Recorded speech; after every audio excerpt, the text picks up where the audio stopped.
నమస్తే, welcome to our channel SR9 TV Telugu. మన channel subscribe చేయండి, లైక్ చేయండి, షేర్ చేయండి, కామెంట్ చేయండి. ప్లీజ్ సపోర్ట్ మీ. భారతదేశంలో జరుగుతున్న ఎలక్షన్ విధానం వల్ల ఈవీఎం మిషన్ల మీద అనేక సందేహాలు, డౌట్లు ప్రజలకు రోజురోజుకు పెరిగిపోతున్నాయి. ఎందుకంటే ప్రజలకు ఉన్నటువంటి సందేహాలను కరెక్ట్గా ఆన్సర్ ఇవ్వటం లేదు ఎలక్షన్ కమిషన్. ఇది ఎప్పుడు స్టార్ట్ అయింది?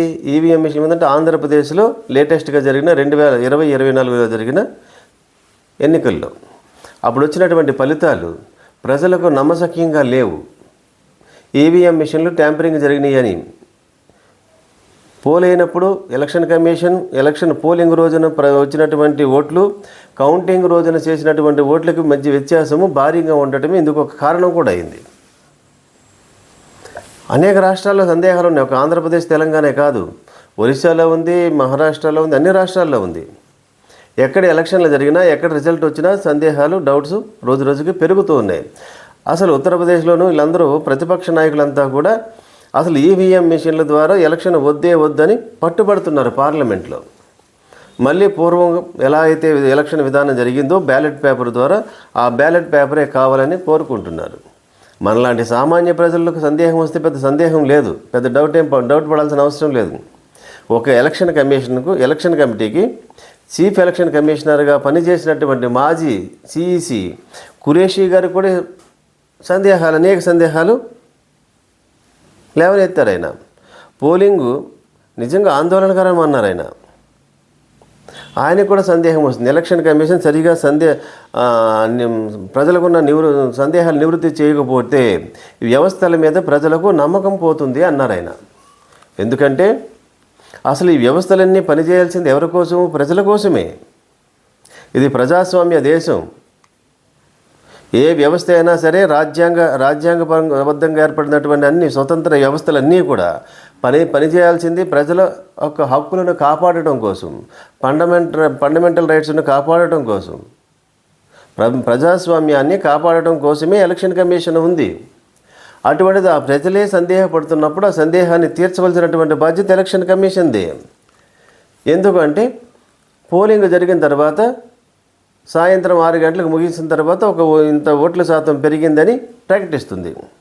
మళ్ళీ రాత్రి 11 గంటలకు ఒక బులెటిన్ ఒకటి రిలీజ్ చేస్తారు. మరుసటి రోజున మళ్ళీ ఒక పోలింగ్ శాతాన్ని ప్రకటిస్తారు. తర్వాత కౌంటింగ్ తర్వాత మరి వ్యత్యాసం ఎందుకు వస్తుంది?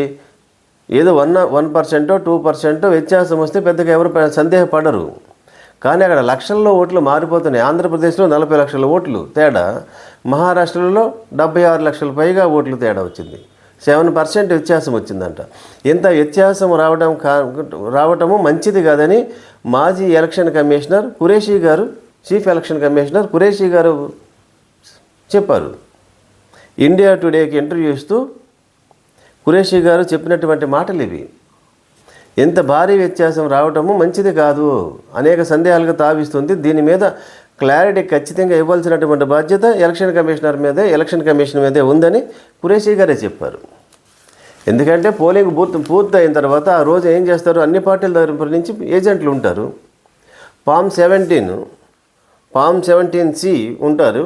అందులో డీటెయిల్గా ఎన్ని ఓట్లు పోలైనవి, అందులో ఉమెన్స్ ఎన్ని, మెన్స్ ఎన్ని అన్ని డీటెయిల్ రాస్తారు. టోటల్ మొత్తం ఎన్ని పోలైనవి అన్ని డీటెయిల్ రాస్తారు. అందరూ సంతకాలు పెట్టి అన్ని పార్టీలకు ఇస్తారు. మరి పూర్తి అయిపోయిన తర్వాత మళ్ళీ వచ్చి ఓట్లు ఎట్లా యాడ్ అవుతాయి? అక్కడ ఓటింగ్ జరగలేదు, ఓటింగ్ మిషన్ క్లోజ్ చేసేసారు, సీల్ చేశారు. మరుసటి రోజుని అదే బూత్లో ఒక 2%, 5% ఓట్లు యాడ్ అయినాయి అనుకోండి. అప్పుడు ఎవరు బాధ్యత వహించాలి దానికి? 7% మహారాష్ట్రలో 7% వ్యత్యాసం వచ్చిందంట. రాత్రి 11 గంటలకు ప్రకటించిన తర్వాత మళ్ళీ మరుసటి రోజున 7% పోలింగ్ శాతంలో వ్యత్యాసం వచ్చింది. అలా రావడానికి వీలు లేదు కదా. అసలు ఇన్ని సందేహాలు ఎలక్షన్ కమిషన్ మీదనే మనం ప్రశ్నించడం కంటే అసలు అన్ని పార్టీలు శ్రద్ధ తీసుకోవచ్చు కదా. ప్రతి బూత్లోనూ మనకు ఓట్లు పోలేని ఎన్ని, ఓటింగ్ మిషన్ క్లోజ్ చేసిన తర్వాత 1000 ఓట్లు కనుక పోలైతే మరుసటి రోజున 1200 ఓట్లు కనుక ఎలక్షన్ కమిషనర్ ప్రకటిస్తే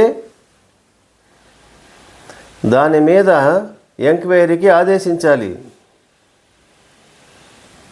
ప్రతి నియోజకవర్గానికి ఎన్ని ఓట్లు ఎక్కువ ఎక్స్ట్రా వచ్చినాయి, ఎక్స్ట్రా వచ్చినటువంటి ఓట్లు ఏ బూత్లో పోల్ అయినాయి, ఏ బూత్లో యాడ్ అయినాయి, ఆ బూత్ ఎప్పుడు క్లోజ్ చేశారు, క్లోజ్ చేసిన తర్వాత మన ఆ పార్టీ ఏజెంట్లు సంతకం పెట్టినటువంటి ఫామ్ 17C సంతకాలు పెట్టిన తర్వాత, అధికారులు అందరూ సంతకాలు పెట్టిన తర్వాత మరి ఎక్స్ట్రా ఓట్లు ఎందుకు వచ్చినాయి, ఎక్కడి నుంచి వచ్చినాయి, ఎవరు పోల్ చేశారు అని పార్టీలే ప్రశ్నించవచ్చు డైరెక్ట్ ఎలక్షన్ కమిషన్ మీద.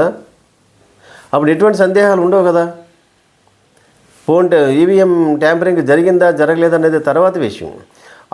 అసలు పోలైన ఓట్లకి లెక్కించేటప్పుడు ఓట్లకి ఉన్న వ్యత్యాసం ఎందుకు వచ్చిందని ఖచ్చితంగా తెలుసుకునే అవకాశం అన్ని పార్టీలకు ఉన్నప్పుడు కొంచెం కష్టమైనా ఇబ్బంది అయినా అంత కష్టపడితే బయటకు వచ్చేస్తాయి కదా, అసలైనటువంటి రిజల్ట్ వచ్చేస్తుంది కదా. ఆంధ్రప్రదేశ్లో జగన్మోహన్ రెడ్డి గారి పార్టీకి అంత నెట్వర్క్ ఉన్నప్పుడు ఆ పార్టీ చేయాల్సింది.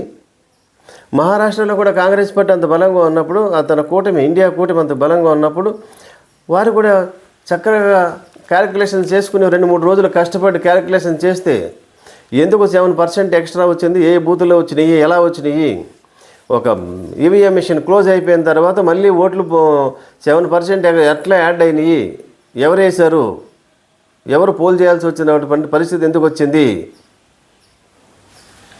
అన్నీ మన చేతుల్లో పని. ఎలక్షన్ కమిషన్ దాకా ఫైట్ చేయాల్సిన అవసరం లేదనిపిస్తుంది నాకైతే. మరి అన్ని పార్టీలు అలా చేసినట్లయితే నిజాలు బయటకు వచ్చేస్తాయి. అప్పుడు మీకు ఒక ఎవిడెన్స్ దొరుకుతుంది.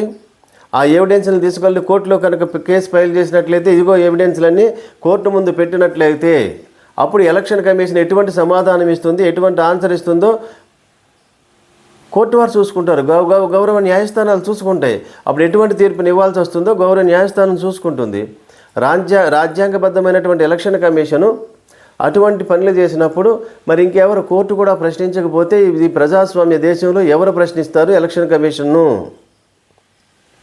ఎలక్షన్ కమిషన్ ప్రశ్నించేటువంటి అధికారం ఇంకెవరికి ఉంటుంది? అప్పుడు సందేహం తప్పకుండా తీర్చాల్సిందే.